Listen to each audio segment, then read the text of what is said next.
down on the first note. There we go.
Rosado. Spell your first name and last name. ILKA, last name.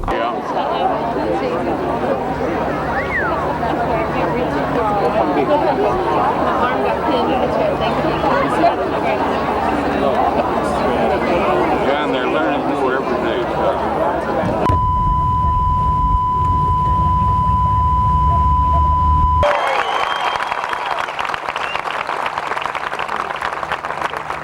What a great night it turned out to be. Would you all please stand for our national anthem, plus the presentation of the colors, our Pledge of Allegiance, and our invocation, which tonight will be presented by Rick Brown from the Christ Bridge Fellowship.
Now we give you thanks for the past 100 years of this city's life. We ask you to bless the next 100, and in the end, your will be done. By the source of mercy we pray, to you be the glory forever and ever. Amen. Celebration tonight. I'm Tom Cook from Channel 13 here in Houston, one of the anchors there, but it is my distinct pleasure and privilege to be your master of ceremonies tonight as we revisit Tomball's past and look forward to the next 100 years of this great community you have right here. We want to take a moment and thank the Tomball High School ROTC, Boy Scout Troop 113, Brownie Troop 15230, and Girl Scout Troops 14,023 and 10,112 for doing a fine job presenting the American and Texas flags, and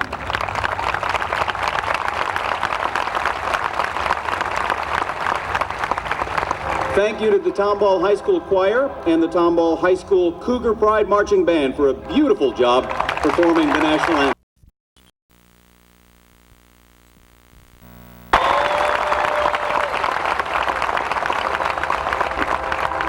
Now, we will be hearing from the individuals who have joined me on stage a little bit later, but let me introduce them to you right now. Please stand on stage when I call your name, and if you would just hold off on your applause, who just gave our invocation from the Christ Bridge Fellowship. Candy Clem, who is Tomball High School's senior class president. Diane Holland, the Tomball Centennial Commission president. Gretchen Fagan, mayor of the city of Tomball. And General Chris Adams, one of our speakers today, the United States Air Force.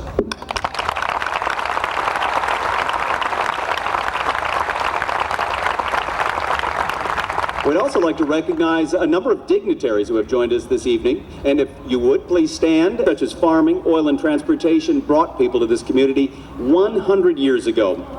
Those people were, and they remain, the heart of Tomball. They first gave the city its pride and its hometown feel, which you maintain today. So let's journey back in time as we begin tonight's program with a video called Hometown with a Heart. The train came to town, and all of a sudden, everyone knew where Tomball was. Cars were an oddity beginning in Tomball. We even had people come to church sometimes with on a horse and buggy. Business was done on a handshake. I remember we came up, a little 10, 11 years old, I guess, and came up to see the flares. It was a big deal. When I came to Tomball, the principal handed me a textbook and a box of chalk and said, "Good luck." We like Tomball Cougars, red and white, fight, fight, fight. Once I started teaching here in Tomball, it was quite evident to me that the values of this community as well as my own matched perfectly. In 1933, when that well blew in, that made news all over the country. This is a conservative area, but it's also progressive. That's a very unique combination. You hear young people, you hear old people, you hear those in between saying, Tomball's the hometown with a heart. The pioneering spirit is alive in Tomball today, like it was 100 years ago.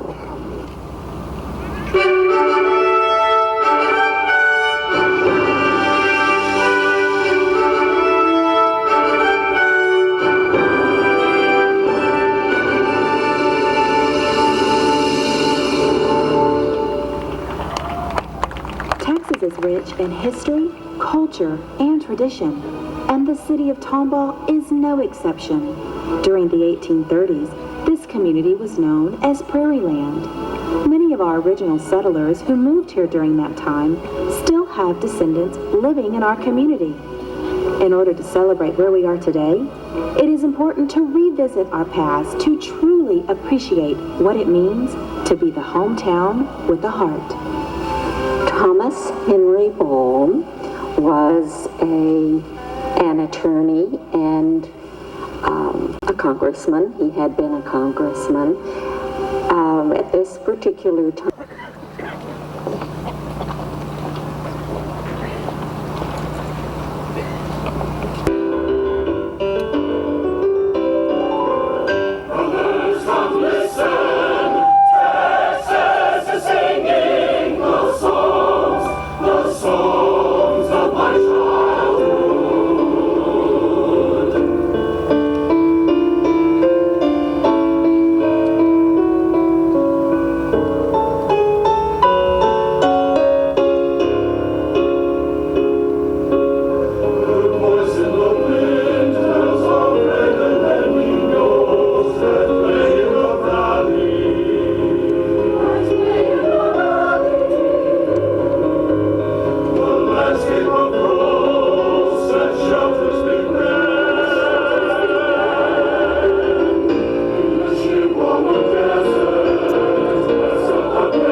way off the stands.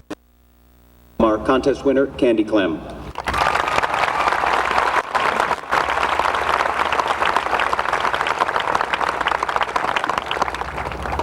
Good evening. First of all, I would like to give honor to God. He is my Lord and my Savior, and without Him, I would not be here.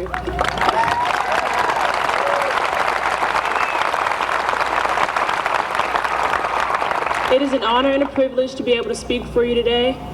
And now I would like to read you my essay, The Other Side of the Tracks. Since I can remember, my life has revolved around one town. A town that holds the history of my family and the story of the community that has shaped me to become the person that I am today.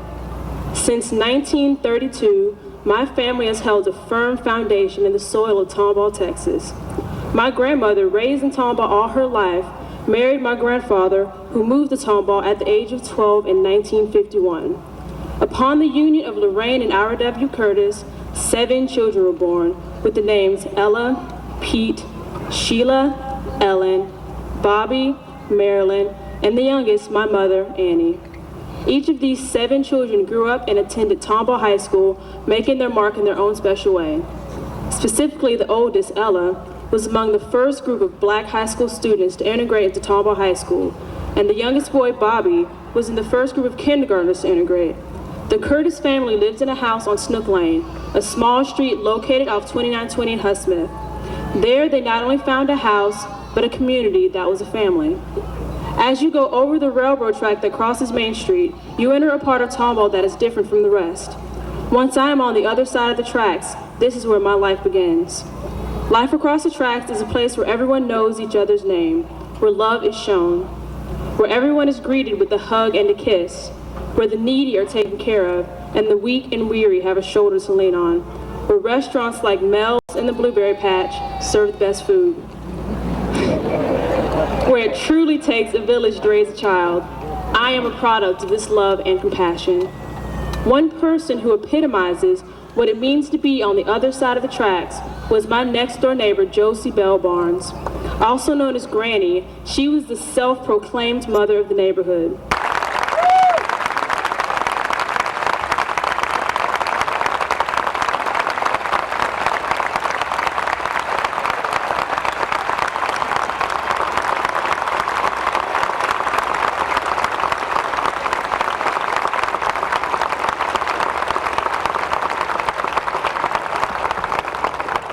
And now would you please welcome the Tomball High School Choir.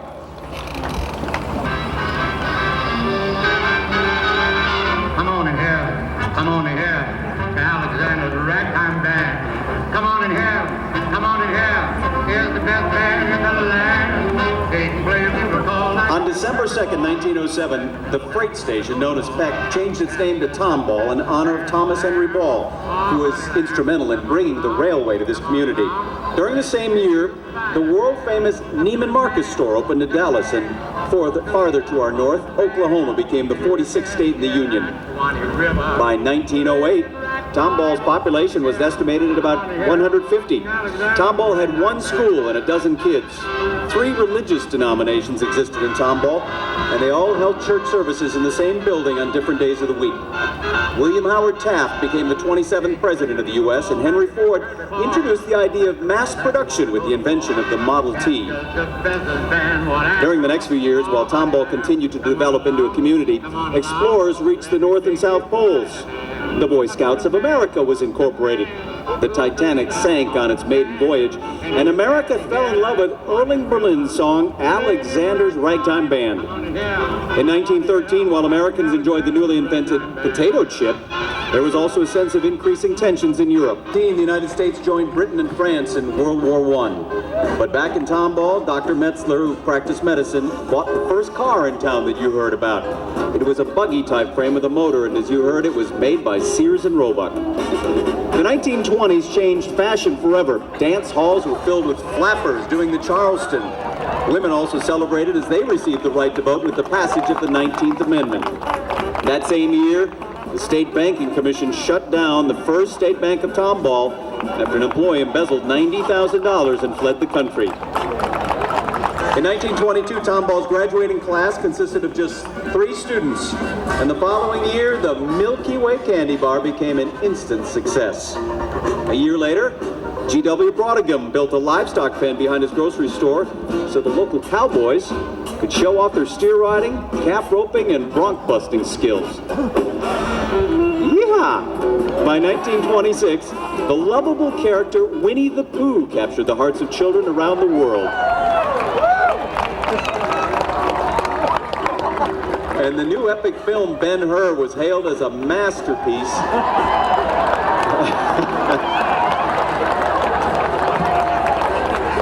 Was hailed as a masterpiece on the silver screen.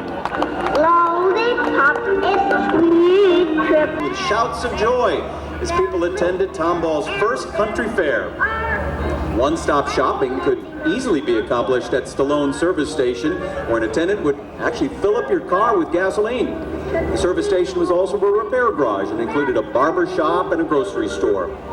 As Tomball grew, so did shopping options, and by 1932, the Klein family opened Klein's Grocery and Dry Goods on Main Street. In 1933, the city incorporated, and the town was buzzing about the gush of black gold on Mr. Cope's property. This great discovery brought several oil exploration companies and a lot of new jobs to Tomball. That same year, the first projector movie theater opened on Main Street. In 1934, the loss of manpower at home, and as a result, Rosie the Riveter became an iconic symbol of the times.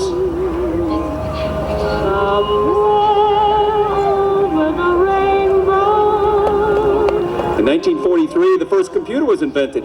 It was so big that computer took up an entire room. World War II brought many changes to Tomball, such as rationing. Customers of Klein's Grocery into the early 60s. Teenagers who were watching kids from across the country dance their way onto Dick Clark's American Bandstand. In 1957, the world also watched as the Soviet race encountered with its own space program called NASA, and the Apollo project was soon launched. That same year, Americans were glued to their television sets as President Eisenhower desegregated Little Rock Central High School. 1959, we got 2 new states, Alaska and Hawaii, were added to this country, increasing our nation to the 1,000. The increase in the population, of course, meant more students to educate, and in 1981, voters passed an $18.8 million bond referendum to build more schools. Rapid growth also meant more demands on medical facilities. The Tomball Community Hospital expanded to a 140-bed facility, and the community started receiving ambulance services. By 1984, the personal computer Berlin Wall. The following year, George Herbert Walker Bush became our 41st president.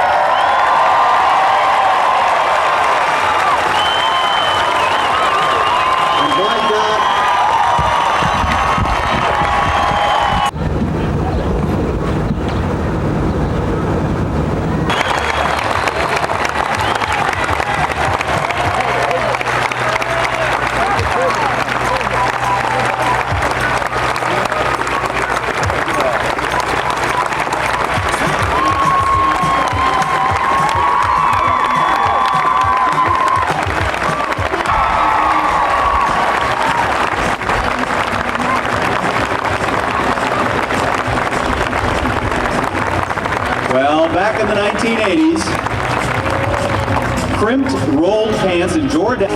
Well, then came September 11, 2001, as terrorists struck U.S. soil. We lost more than 3,000 Americans in New York, Washington, D.C., and Pennsylvania. Police, firefighters, medical professionals, and so many others heroically worked together to reshape the outlook of our future. And it's time here, Nancy Pelosi became the first woman to be selected as the U.S. Speaker of the House. The 7th and final installment of J.K. Rowling's best-selling series, Harry Potter, sold more than 8 million books on its first day in the store shelves. And former Vice President Al Gore was awarded the Nobel Peace Prize for his work to educate the world about global warming. And back in Tomball, turning 100 is a major milestone in our history, but history doesn't end with tonight's birthday celebration. No, we have the opportunity tonight to look into our next 100 years.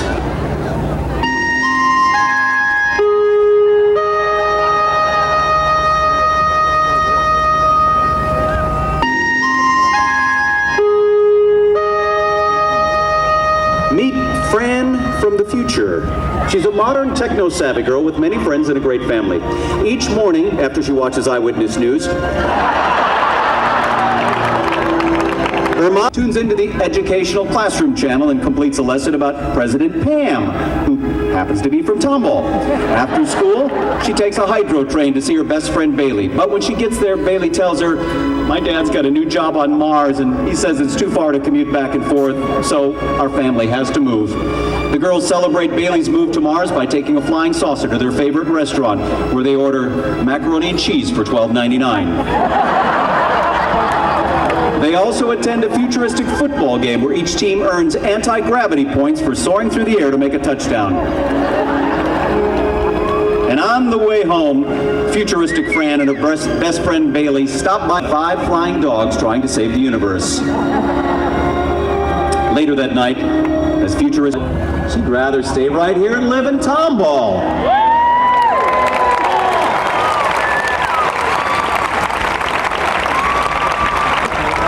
Thanks to all of our models tonight especially. You did a great job. Be joined by a man who grew up right here and graduated from Tomball High School in 1948. And he went on to pursue a glorious military career, 31 years in the United States Air Force. During his illustrious career, he traveled the world protecting and defending our nation. He received the Distinguished Service Medal. That's the nation's highest peacetime decoration. And I just want to warn you, we're going to turn out the lights here just for the... Was that a great warning or not? I guess the general would have had a more apt warning. He also received the Department of Defense Meritorious Service Medal, 2 Legions of Merit, 2 Air Medals for service in Vietnam combat, and numerous other awards. Although each mission and each mile took him further away from his hometown Tomball, Tomball was always in his heart. And he has returned tonight to express his pride in this community. Ladies and gentlemen, would you please welcome Tomballian General Chris Adams.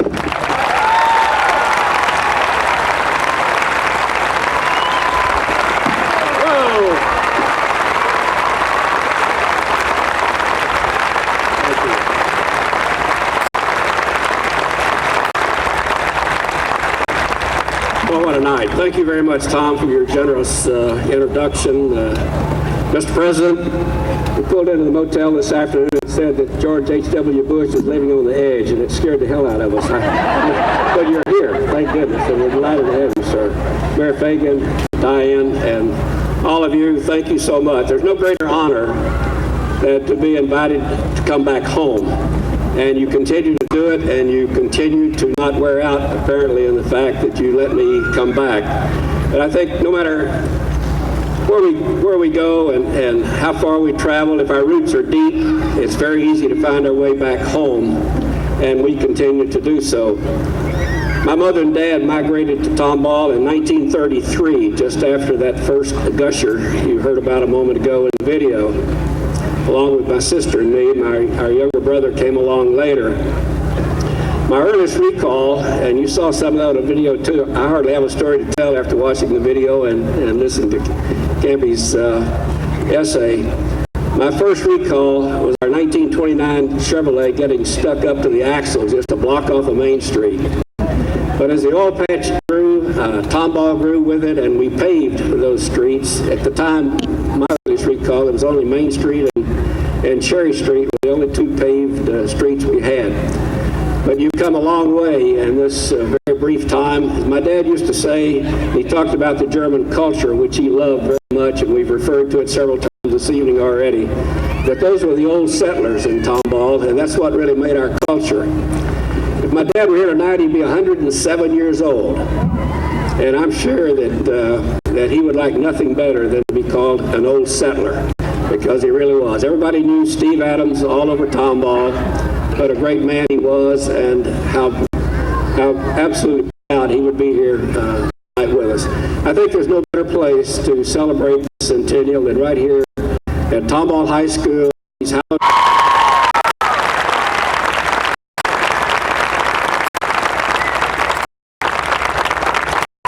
Thank you, Tom and General Adams. It's good to be back in Tomball anytime. And good evening, everyone. On behalf of the Tomball Centennial Commission, I welcome you to this historic occasion, the celebration of Tomball's 100th birthday. Let me begin by saying that so